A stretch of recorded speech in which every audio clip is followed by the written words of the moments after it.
Judul ini menawarkan eksplorasi mendalam tentang bagaimana intuisi seorang direktur atau manajer yang berperan krusial dalam pengambilan keputusan keuangan di tingkat korporat. Ini bukan sekadar tentang angka dan laporan, melainkan tentang kemampuan untuk merasakan, memahami, dan memprediksi arah keuangan yang seringkali tidak terlihat hanya dari data mentah angka-angka. Adapun muatan penting tentang kepekaan finansial tersebut mencakup beberapa poin penting, yaitu 1. Frasa, kepekaan finansial, menyoroti kemampuan intrinsik seorang pemimpin untuk merasakan dan menafsirkan sinyal-sinyal keuangan, baik yang eksplisit maupun implisit. Ini melampaui analisis rasio keuangan biasa. Ini adalah tentang insting untuk melihat tren yang baru muncul, mengidentifikasi risiko tersembunyi, atau menangkap peluang yang belum disadari orang lain. Contohnya, seorang direktur mungkin merasakan adanya pergeseran sentimen pasar yang dapat memengaruhi nilai saham, meskipun laporan kuartalan masih terlihat stabil. 2. Bahwa intuisi dalam manajemen keuangan bukanlah sekadar tebakan, melainkan hasil dari akumulasi pengalaman, pengetahuan mendalam tentang industri, dan pemahaman pola-pola ekonomi yang kompleks. Dalam konteks manajemen keuangan korporat, intuisi dapat membantu direktur membuat keputusan cepat di bawah tekanan, seperti dalam situasi krisis likuiditas atau saat mengevaluasi investasi berisiko tinggi dengan informasi terbatas. Ini adalah kemampuan untuk menghubungkan titik-titik yang terpisah dan mencapai kesimpulan yang tepat tanpa harus melalui proses analisis formal yang panjang. 3. Untuk lebih mendalami kepekaan finansial ini, berikutnya nanti akan kami berikan contoh, studi kasus, yang menunjukkan bahwa pembahasan ini tidak akan bersifat teoritis belaka. Sebaliknya, akan menggali praktek nyata dari perusahaan atau individu direktur atau manajer yang telah menunjukkan kepekaan finansial yang luar biasa. Studi kasus tentu akan menjelaskan bagaimana intuisi mereka terwujud dalam keputusan spesifik, dampaknya terhadap kinerja keuangan perusahaan, dan pelajaran apa yang bisa dipetik. Ini bisa mencakup kisah sukses tentang inovasi finansial yang didorong intuisi, atau bahkan pelajaran dari kegagalan yang disebabkan oleh pengabaian intuisi.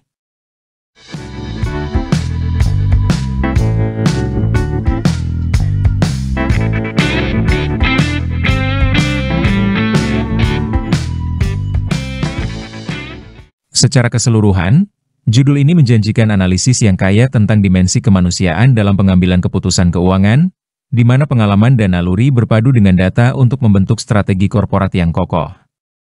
Ini adalah eksplorasi mengapa beberapa pemimpin keuangan tampaknya memiliki sentuhan emas ketika berhadapan dengan kompleksitas pasar global. Kepekaan finansial adalah kemampuan seorang direktur atau manajer untuk memahami, menafsirkan, dan mengaplikasikan informasi keuangan secara mendalam, bukan hanya membaca angka-angka di laporan. Ini melibatkan intuisi yang terasah dari pengalaman, pengetahuan industri, dan pemahaman tentang dinamika pasar. Berikut adalah keunggulan utama kepekaan finansial pada pengelolaan keuangan perusahaan. Pertama, pengambilan keputusan yang lebih akurat dan tepat waktu, yang mengandung pengertian. 1. Melampaui data mentah. Bahwa seorang dengan kepekaan finansial tidak hanya melihat angka laporan laba rugi atau neraca, tetapi juga memahami konteks di baliknya. Mereka dapat mengidentifikasi tren tersembunyi, potensi risiko, atau peluang yang tidak jelas dari data saja. 2. Reaksi cepat terhadap perubahan. Bahwa pasar bisnis sangat dinamis. Kepekaan finansial memungkinkan seorang direktur atau manajer merasakan pergeseran dalam ekonomi makro, preferensi konsumen, atau strategi pesaing, dan membuat keputusan adaptif dengan cepat, bahkan sebelum data formal sepenuhnya terakumulasi. Ini bisa berarti melakukan divestasi aset yang nilainya akan turun atau berinvestasi pada teknologi yang sedang naik daun. Kedua, optimalisasi sumber daya keuangan yang bermakna. 1. Alokasi modal yang efisien. Dengan pemahaman mendalam tentang bagaimana setiap keputusan memengaruhi profitabilitas dan arus kas, pemimpin dapat mengalokasikan modal ke proyek yang paling menguntungkan dan membuang yang tidak produktif. 2. Manajemen risiko yang proaktif, artinya, kepekaan finansial membantu dalam mengidentifikasi dan memitigasi risiko keuangan sebelum menjadi krisis. Ini termasuk memprediksi potensi masalah likuiditas, fluktuasi mata uang, atau risiko kredit. Ketiga, peningkatan nilai perusahaan dan profitabilitas, yang mengandung pengertian. 1. Bahwa seorang direktur atau manajer keuangan dengan kepekaan finansial dapat melihat peluang investasi atau ekspansi yang mungkin terlewat oleh orang lain. Mereka dapat mengendus pasar baru, sinergi potensial dari akuisisi, atau inovasi yang dapat menciptakan nilai jangka panjang. 2. Bahwa mereka mampu mengidentifikasi area inefisiensi dalam operasional, menegosiasikan kesepakatan yang lebih baik, dan merumuskan strategi penetapan harga yang optimal untuk memaksimalkan margin keuntungan. Keempat, peningkatan komunikasi dan kepercayaan pemangku kepentingan. Hal ini terkait dengan 1. Transparansi dan kredibilitas.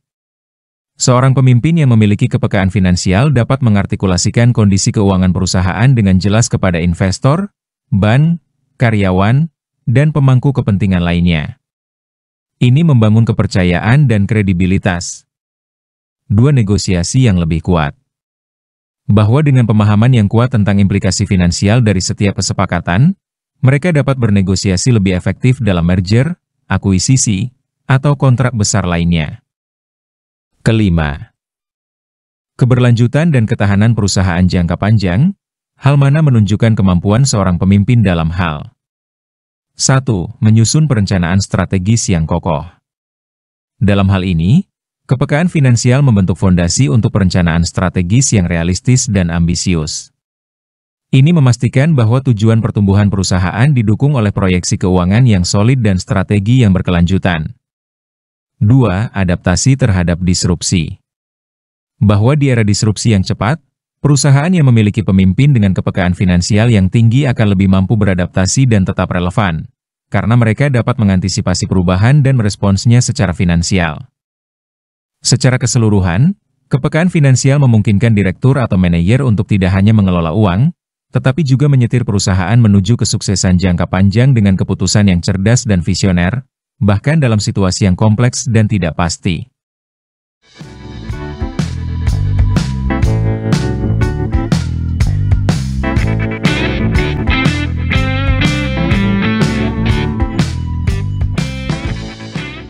Baik, selanjutnya, seperti apa gambaran simulasi studi kasus terkait kepekaan finansial dalam pengelolaan intuisi manajemen keuangan korporat, berikut ini.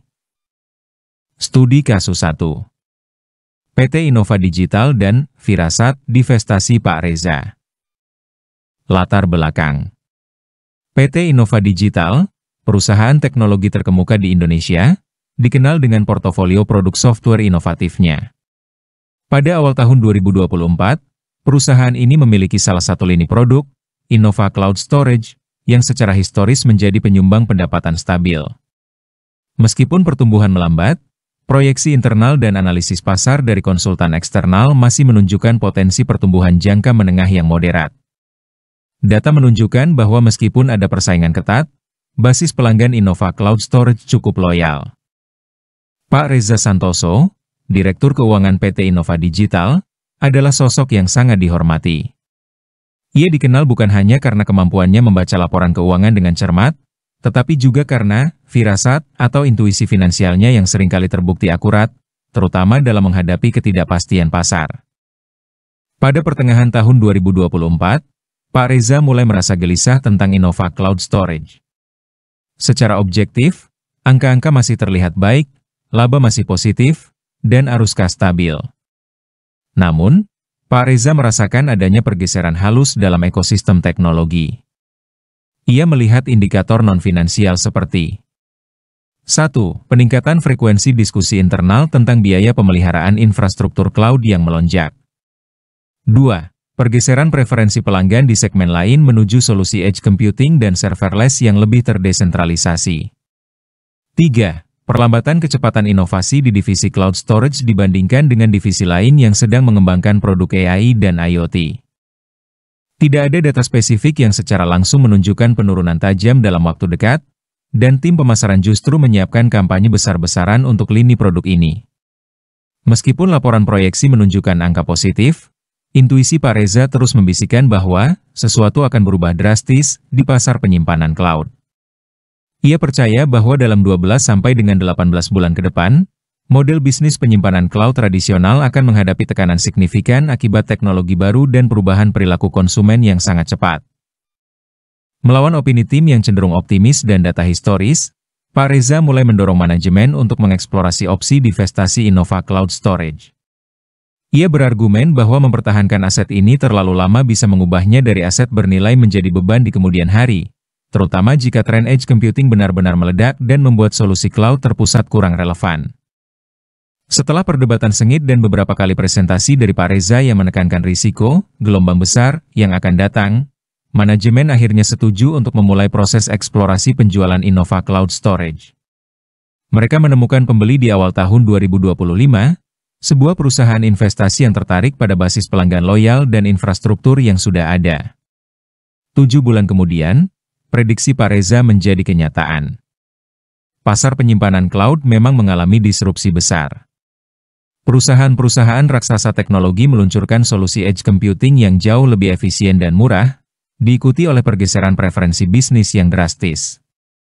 Banyak penyedia layanan cloud tradisional mengalami penurunan laba signifikan dan tekanan valuasi. PT Innova Digital, berkat kepekaan finansial dan intuisi Pak Reza, berhasil mendivestasi Innova Cloud Storage pada puncak valuasi yang relatif tinggi, sebelum pasar berbalik arah. Dana hasil penjualan tersebut kemudian diinvestasikan kembali ke dalam riset dan pengembangan produk-produk AI dan IoT baru yang kini menjadi motor pertumbuhan utama perusahaan. Tanpa keputusan berdasarkan intuisi ini, PT Innova Digital mungkin akan terjebak dengan aset yang nilainya menurun drastis dan kehilangan momentum inovasi. Studi kasus PT Innova Digital dan Pak Reza menunjukkan bahwa 1. Intuisi finansial bukan substitusi untuk data, tetapi pelengkap yang kuat. Intuisi memungkinkan pemimpin untuk melihat melampaui angka, mengidentifikasi pola tersembunyi, dan mengantisipasi disrupsi. 2. Keberanian untuk bertindak berdasarkan intuisi, bahkan ketika data belum sepenuhnya mendukung, bisa menjadi pembeda utama. Pak Reza bersedia mengambil risiko reputasi untuk meyakinkan timnya. 3. Manajemen keuangan korporat yang efektif seringkali membutuhkan firasat tentang pergeseran tren makro dan mikro yang dapat memengaruhi aset dan liabilitas perusahaan secara signifikan.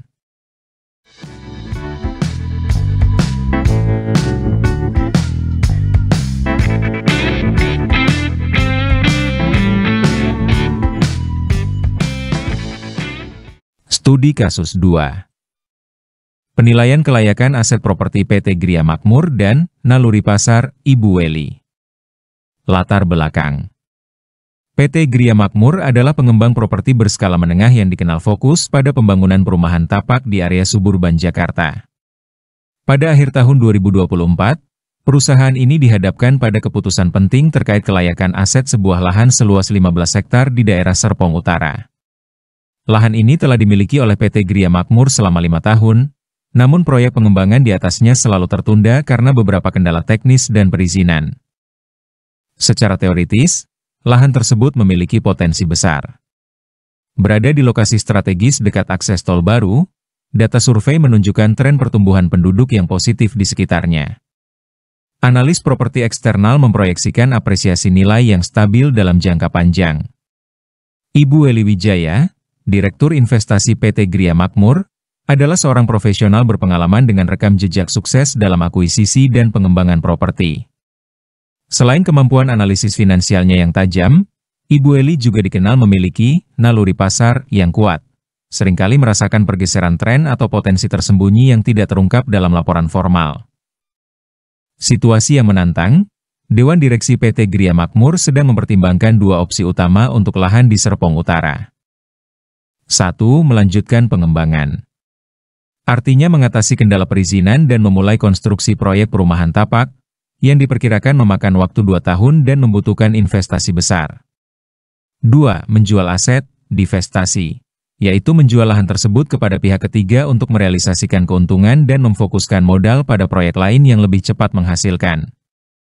Analisis kelayakan aset berdasarkan data finansial dan proyeksi pasar menunjukkan bahwa opsi melanjutkan pengembangan lebih menguntungkan dalam jangka panjang, dengan potensi return on investment yang lebih tinggi. Tim proyek bahkan telah menyiapkan feasibility study yang komprehensif mendukung opsi ini. Meskipun data dan laporan mendukung pengembangan, Ibu Eli merasa ada sesuatu yang tidak pas. Naluri pasarnya membisikkan bahwa meskipun lokasi strategis, jenis produk perumahan tapak, mass market yang direncanakan mungkin akan menghadapi tantangan baru dalam waktu dekat. Ia mengamati beberapa indikator non-finansial yang tidak tercakup dalam laporan, yaitu 1. Perubahan pola kerja. Peningkatan tren work from anywhere mengurangi urgensi masyarakat untuk tinggal di pinggir kota yang jauh dari pusat bisnis. 2. Preferensi kaum muda. Generasi muda mulai menunjukkan minat yang lebih besar pada hunian vertikal, apartemen, dengan fasilitas terintegrasi, atau konsep co-living, daripada rumah tapak tradisional. 3. Persaingan tersembunyi. Beberapa pengembang lain diam-diam mulai mengakuisisi lahan di lokasi yang sedikit lebih jauh namun dengan akses transportasi publik massal yang lebih baik, menawarkan konsep hunian yang lebih modern.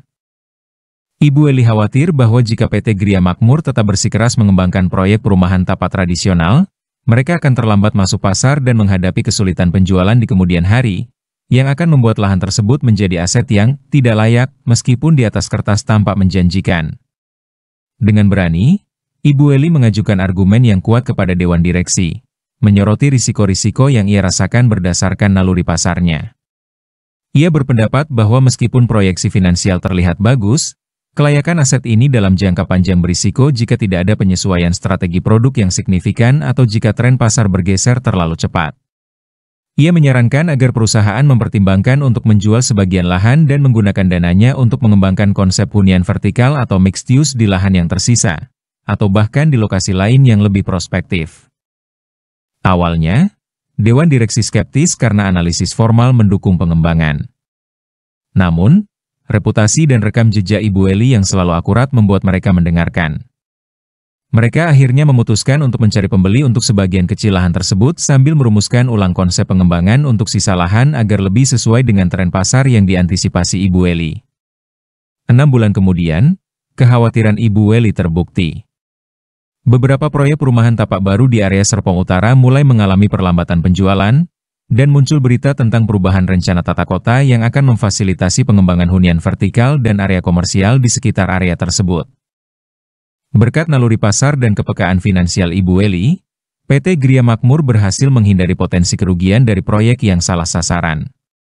Sebagian lahan berhasil dijual dengan keuntungan, dan sisa lahan kini sedang dikembangkan menjadi kompleks apartemen mixed use yang lebih modern, sesuai dengan tren yang diidentifikasi Ibu Eli.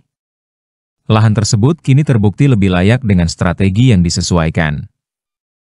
Pelajaran penting dari studi kasus ini, penilaian kelayakan aset tidak hanya bergantung pada angka dan laporan formal. Intuisi yang didasarkan pada pengalaman dan pemahaman mendalam tentang pasar dapat mengidentifikasi risiko dan peluang tersembunyi.